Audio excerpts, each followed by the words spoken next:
So this evening I found it quite magical, with the lights, the music, the cool air, and the rain just bouncing off the leaves of the trees. Yeah. It was a magical experience.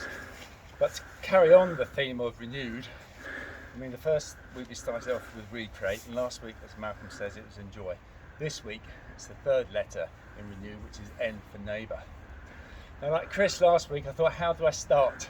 So I thought I'd find out what the meaning of neighbour is.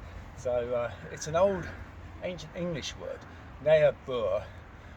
Nea, meaning near in Old English, and bur is a Germanic word meaning dwelling. So near dwelling, like today we neighbours are people who live near us. But going back to the biblical meaning, I looked through the Bible, and it first comes up in the Ten Commandments, where Moses went up to Mount Sinai and brought down the Ten Commandments, and Commandment 9 and 10 refer to neighbours. The ninth commandment is thou shalt not give false testimony against your neighbour, and the 10th commandment is thou shalt not covet any of your neighbour's possessions.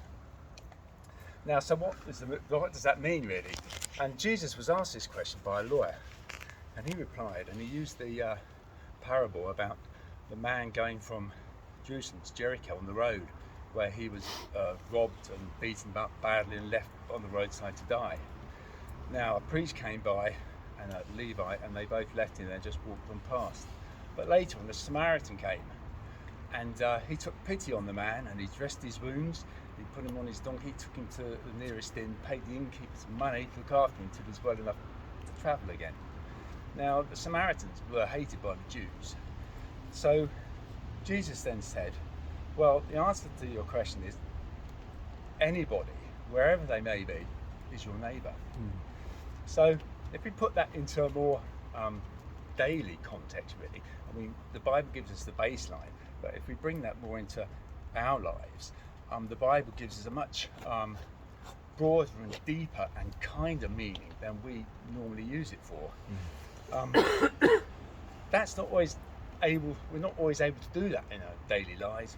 We get into arguments, discussions, we might not be treated fairly by someone, or someone might have done a wrong by us, and that happens. So I try, I'm a landlord and I have instances with my tenants because that's how it happens. So I try to do two things. First of all, I try and bring the Jesus mindset into play, and that's not always easy to do, but I try.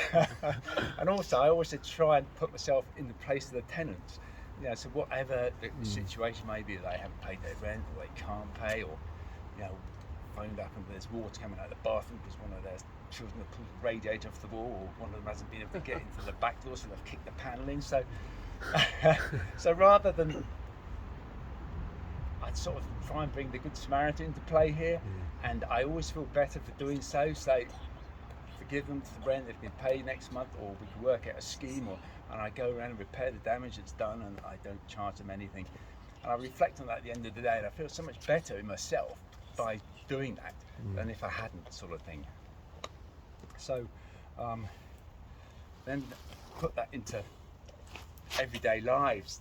Us here, we don't always go travelling, but we come here as a group, not just as friends, but as neighbours, and bringing that neighbour analogy into being, as we help each other with our exercise and encouragement and our prayer, and that's in this community as we do it here. But then I think Jesus said that neighbours or neighbouring is on a global scale. I know I've been fortunate enough to spend some years travelling the world, and I was in Thailand once, and I remember I'd gone onto this bus, and I was about to pay, but this lady stood up and paid for my ticket.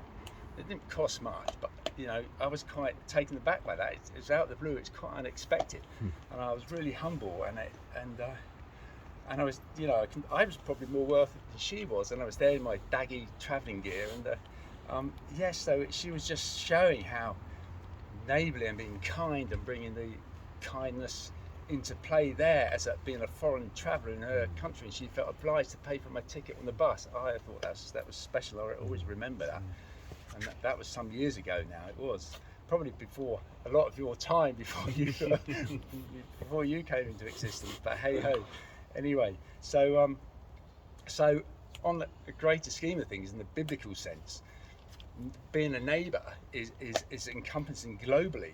And we just look around the world and we look at countries, neighbouring countries. They haven't always lived in peace with each other, and there's been lots of conflict throughout the millennia. And if people had that more sort of understanding what neighbour was, especially people in places of authority, then perhaps this world wouldn't have endured the wars and the hardship and the pain it's had to go through.